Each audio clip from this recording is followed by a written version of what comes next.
Hey guys, how's it going? It's Kyrie here with another Exos Heroes video. And in today's video, I'm going to be doing a tier list for most of the characters here in Exos Heroes. There's a lot of characters in this game that are not really that important. So I organized this into where most of these are all fake cores. There's going to be very select characters that are not fake cores that are worth talking about. But most of these are going to be the fake core version of these characters. Whenever it's appropriate, I'll talk about the normal version of it. But for the most part, this is going to be fake core focused only when it comes to this tier list. Heavily weighted for the PvP aspect of the game because most of these characters, if they're fully invested in, are going to be sufficient for most PvE content. I'd really appreciate if we could get a like on this video and also subscribe to the channel if you want more Exos Heroes content. With that out of the way, let's get into the video. The first character is going to be FC Adams. He deserves to be around B tier. I think he's a solid DPS, nothing too crazy, doesn't have much synergy with his general, doesn't get the extra stats from his general. He's not like a seconded command style character in the signature force. So I think B tier is solid for him. I'm thinking B tier is solid for FC Anastasia. I think she's a good healer. I think there's better healers in the game. She's not really meta in PvP at the moment. I think she's a very good healer. Now we got FC Rera here. Easily S tier, super overloaded kit, one of the best DPSers in the game. Really benefited from Unleashed Potential. Now has a bind on her A1 now. It just keeps getting better. Big fan of her. I think she easily makes S tier. I was debating between where to put this guy, but when you think about it, him and Garff are the main reason why the Wasted Red faction works. So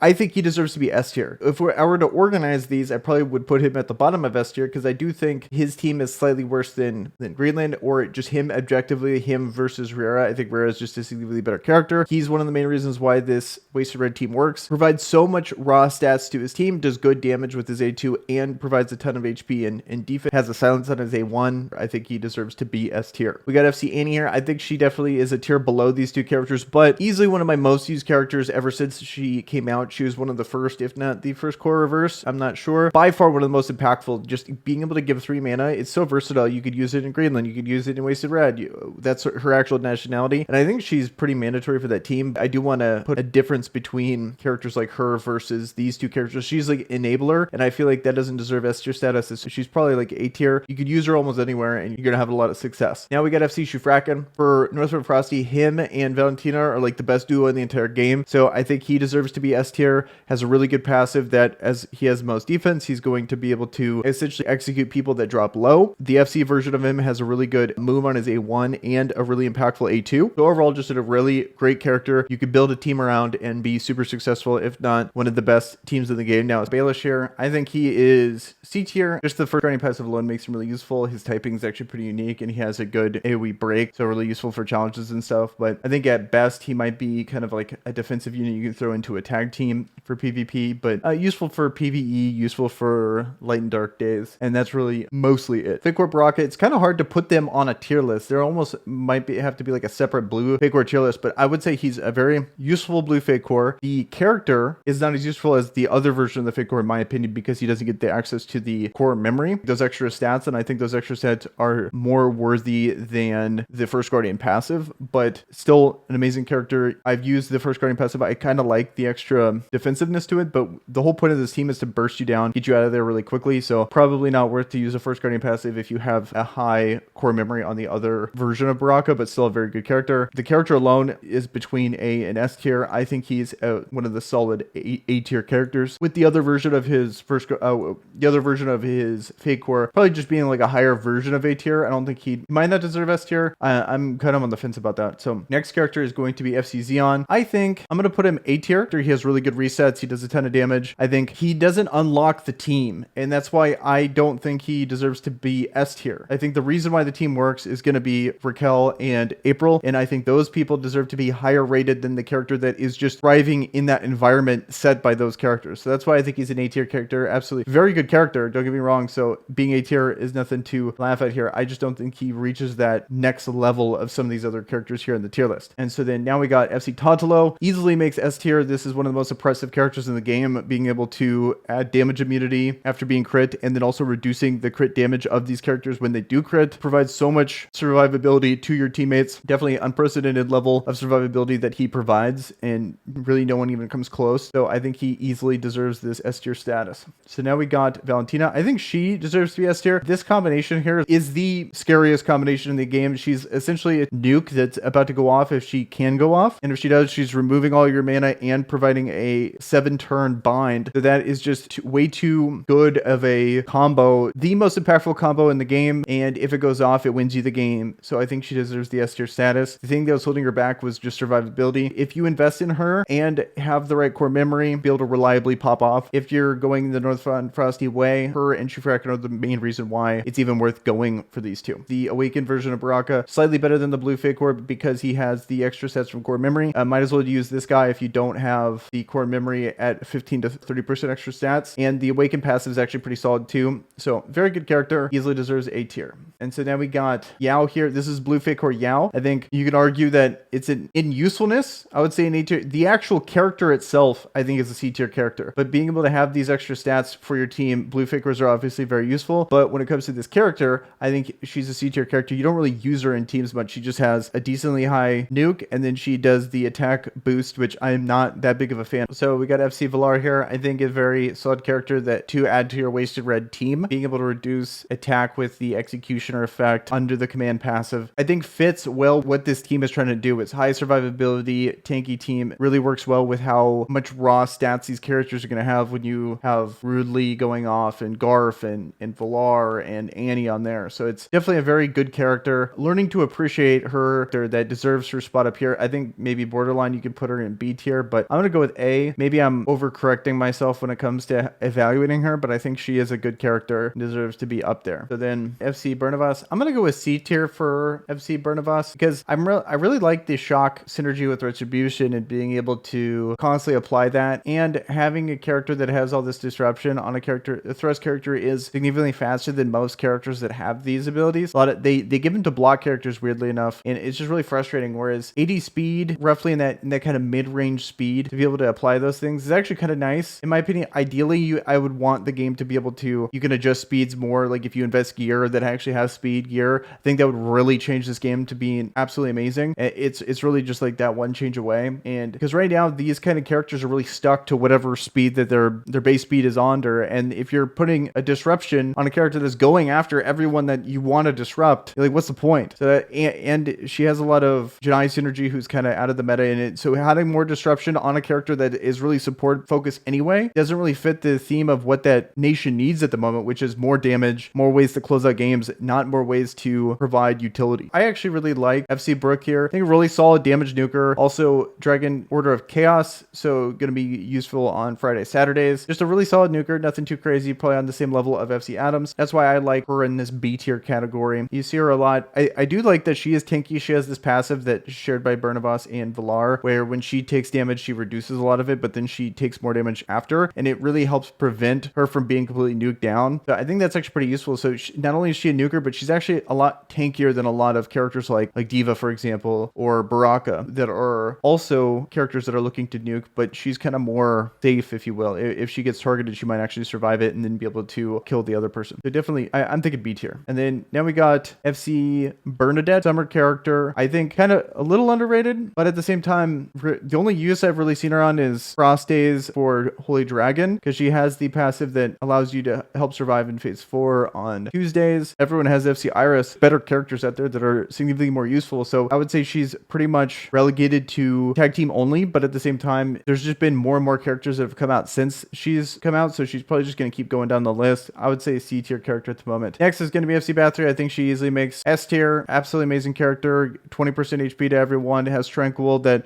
prevents death, ton of damage, literally everything you would want in a burst mage here. Easily S tier. It gives extra sets with a good pairing with FC Rera, who's already a good character in her own right, but then has Tranquil synergy. Pairing is really nice. So much has been said on Bathory. I think this is easily one of the most impactful characters you can ever pull. Easily makes the god tier status. We got FC Degas here. I think he's actually a pretty solid character that gets overshadowed by Tantalo. A lot of these characters in this block category are, it's like, hey, that's a good character, but then whenever you see him, it's like, what's the point? Because you're not going to run 2 block characters. He just completely overshadows them. But I think he's a solid character that deserves to be, he has like an AoE stun. He is a frost character, so it's kind of hard for him to, if he's the only frost character on your team, it's kind of hard for him to go off because he's slow. So you're going to have to go, it would take 2 full rotations for him to go off. And I think that's one of the things holding him back potentially. Other than that, he's overshadowed by Tantalo, frost character. I think you can maybe slot him in with these other characters in tag team, but that's really about it. And so FC Deva, I think she's on the level of these other nukers. I like them in that same tier of characters that essentially are there to be single target damage characters. She is also a dragon hunter character, so she's going to do extra damage in phase 2 of the dragon. So she's right there with Brook. I think she does more damage. She has a significantly higher hitting nuke. She is faster, but she is more squishy. So it's kind of the trade-off you want to take. She has an AoE that nowadays just doesn't do enough damage. Modifier is not nearly enough to ever even make a dent, let alone Rera when she goes with Annie and she has a 300% modifier. She only has like a 63% modifier. It's just not enough. Definitely the only non-FC version of a character that's making S tier. Also, would probably be the only non-FC to make A tier. Just her passive is too good. Only limiting factor with her now is that she doesn't have an FC, so you only get about 6,000, I don't know, 300 attack to work with here. I've been looking at the top of PvP boards that most of the time should be used in Northfront Frosty teams, and I think even those teams are switching to FC Talia, so I might be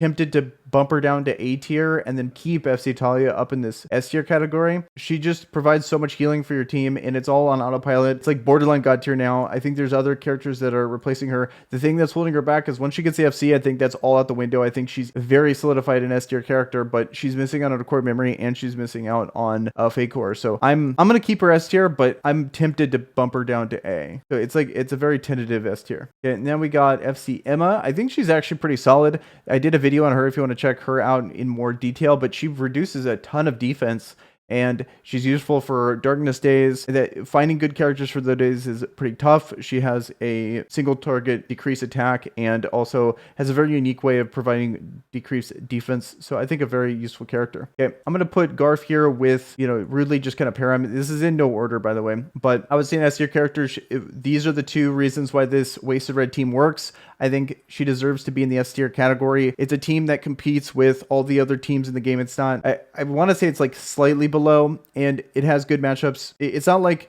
it's objectively worse than these other teams, but so I definitely think the characters that make this team work deserve S tier status. She just provides so many raw stats. The command passive is really awesome. Nothing too crazy with what she does herself, but the passives and raw stats really justify her being an S tier character, even though it's not like an active move. Like comes to her, it's just purely passive. So I guess kind of like Dorka. Okay, so next is going to be FC Uloom. I think she deserves to be, I'm going to go with A tier. Kind of have a renewed appreciation for her, especially in tag team days. Fits well into the Greenland team and you can move the Tantalo to another team. Even though when the survivability tanks comparatively, like they're not even on the same stratosphere when it comes to overall survivability for your team. I think she's definitely useful. She gets the extra stats for being one of the main characters in the Greenland faction for her signature force. She has a really hard hitting A1, a 750% modifier. Even though she doesn't have much attack, still that hits pretty hard. She helps break stones. I think a very solid character. Now we got FC Glenn. He has potential. I think there's just better characters.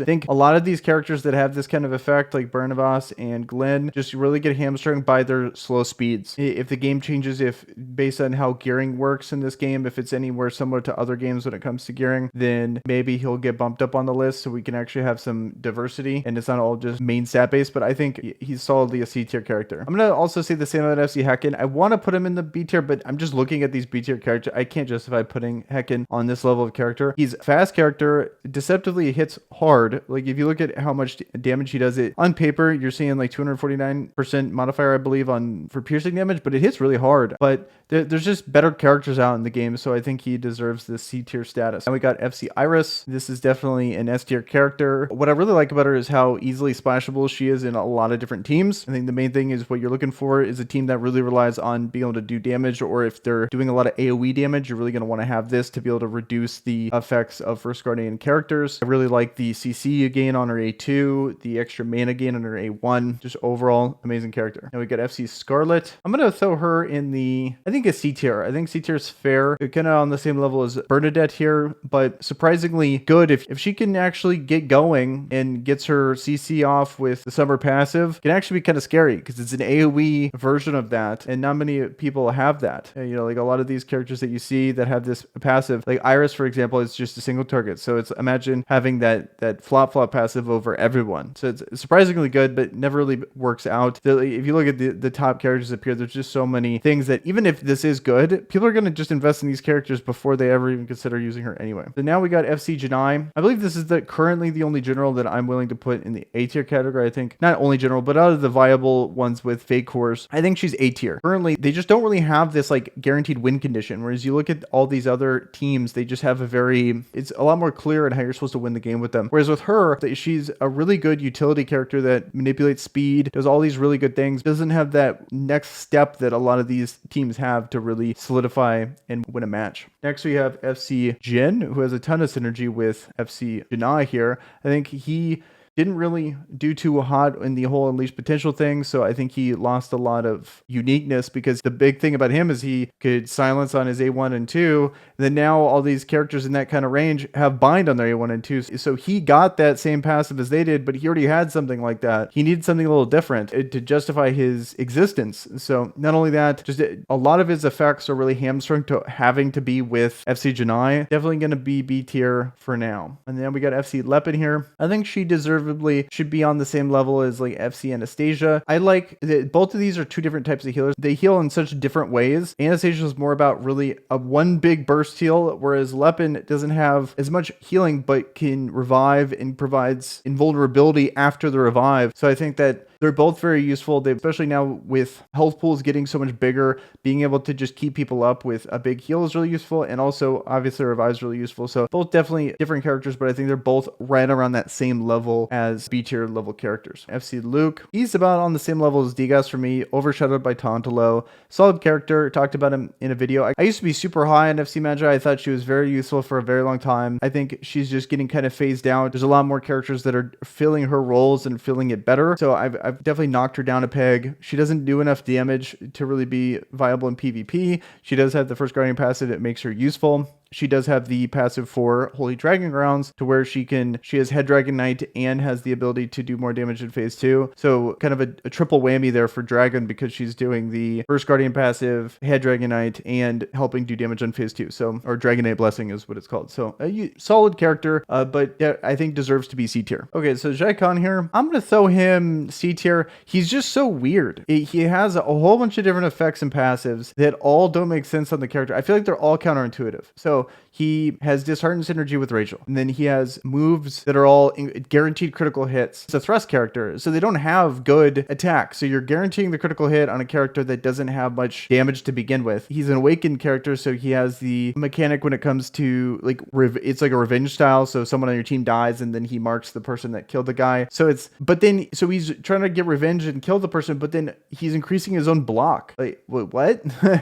None of this makes sense. So I want to like him, but he just doesn't make any sense at all in my opinion for a character. So then next we got Wilkes here. I'm going to throw her in the D tier category. She just doesn't provide enough to ever may want to justify bringing her on a team. I think the only time was challenges on Darkness Days, and that's about it. And still, she's not even like that great for it. She's just solid. FC Mahar, I actually really like this character. I just don't feel like there's much content in the game that justifies her existence. I'm going to throw her in the C tier category, but I really like the fact this is something that makes sense. She's a block character that has an AoE provoke on her A1. She has reduction of defense on her A2. She has the Head Dragon Knight passive for Dragon. I really like her for Dragon. I wish the provoke actually worked on the Dragon. That would make a lot of sense. But other than that, like having the reduction of defense, I think is really cool. If there was some kind of boss mechanic or more PvE content in the game that actually justified this and made her something that, like a lot of these block characters where they actually want to taunt for or provoke for your team or taunt, it seems like provoking in this game is the version of taunting. If it was actually really useful, or if she had a way of just forcibly having people attack her that was a buff to herself instead of a debuff, then I think she'd be significantly better. And then she has passives that reduce damage incoming to her. Her kit makes sense. It's just there's not much in the game that you need that for at the moment. But I think she could be really good if they add more content to the game. And now we get FC Monica. I don't know if that were D tier. She has a surprisingly hard hitting A2, but that's about it. it. Like nothing too crazy there. And we got FC Morris. I actually just did a video on him, but I'm going to throw him A tier. I think he's very useful. I don't think he deserves to be in the S tier category, but I do think he is a very solid addition to the Raquel team. I really like his new passives that actively or passively increase the attack of the characters on his team without him actually having to go, because I'm really not a fan of these moves that increase attack up on your team like his A1 is, but I think he's justified by his passive and also his A2. So Otard's next, and I thought there was potential there with when she does go off, does a million damage, but it's just so hard to get her to actually proc, where it's status effect on them and then she does more damage. Like I was thinking, like you can pair her with someone that is going to provoke all of them and then she goes and then dunks them all, but it's so much set up to get extra damage, whereas there's a lot of people that do a decent amount of damage and then she gets countered by a lot of survivability nowadays. So it's hard for me to evaluate her. If they make it more accessible to provide status effects onto the enemy more reliably that go before her, then I can see her kind of bumping up in the tier list. But as of now, I just don't see her being useful enough to justify a higher spot. Okay, now we got FC Rachel. So the awakening version of Rachel, I think that's a definite S tier. Him and April are the reason why the team works, and he's the one providing the general debuff that everyone's going off of when they dishearten passive. He has a massive A2. That does a ton of damage. He has a A1 that's actually pretty useful and can provide a reset if he kills someone, and very simple, straightforward way of playing the game, and he does it well. So I think he definitely deserves to be up there. So then this one, it's hard for me to evaluate because no one really wears it, because just the awakened version is objectively better, but having the buff is always nice. So it's like, I kind of want to, I'll put him right here with the blue fake core Baraka. It's like blue fake cores are awesome, but both of these are not being worn by the other character. And so the character themselves, if I just want to evaluate the characters, I would say these characters are definitely in the A tier category. They're still good characters, but these ones are better, or this one's better and this one's better. And then I think justifiably like FC Yao should be in the C tier category. So it still makes sense, even though it's still hard to evaluate blue fake cores because most people are not even wearing them anyway. Now we got Ramge. So there's two different versions of Ramge. I'm going to put this one in S tier and this one in A tier, because I do think the First Guardian passive is significantly better, at least nowadays. This silence is unique and could end up being pretty useful, but I like this evaluation here currently. Maybe things will change based on the meta develops on which way we should go with this Ramge, but me personally, I use this version of Ramge. I think he's unique in the sense he's the only character that really disrupts healing. That is actually good enough to be used with a signature force and a core memory. That's why he deserves to be up here, and that's why Carrie is not really talked about. Okay, and then lastly, they really nerfed her to the ground in my opinion. She's like a fast character that doesn't hit that hard. Her mana costs are really high for a really low percentage move. I'm not really too much of a fan with her at the moment. Just pretend that this is FC Talia. So FC Talia is definitely in the S tier category. Absolutely incredible healer, but the best healer in the game. The only thing holding her back is that she needs to be able to hit the target. So if she can't hit the target, then she doesn't get her heals off, but she has a really amazing passive with her 20% increased defense across the board. She has multiple ways of providing passive healing. Insane. Her and Dorka are really the only two that really compare, and I think a lot of people are starting to really swing towards FC Talia and just putting her in not only in Greenland teams, but in teams that would normally put Dorka there. She's also getting slotted in there too. So easily S tier character, and might push Dorka down to like the A tier category, but I'm going to keep them both S tier at the moment. And then easily Dorka is going to go up to like one of the absolute best S tier characters if she ever gets a fake core. So, but that's it for my tier list. Let me know in the comments below if there's any characters I missed. I'll definitely address them in the comments below. Be sure to subscribe to the channel if you want more Exos Heroes content. And with that, guys, I am out. Peace.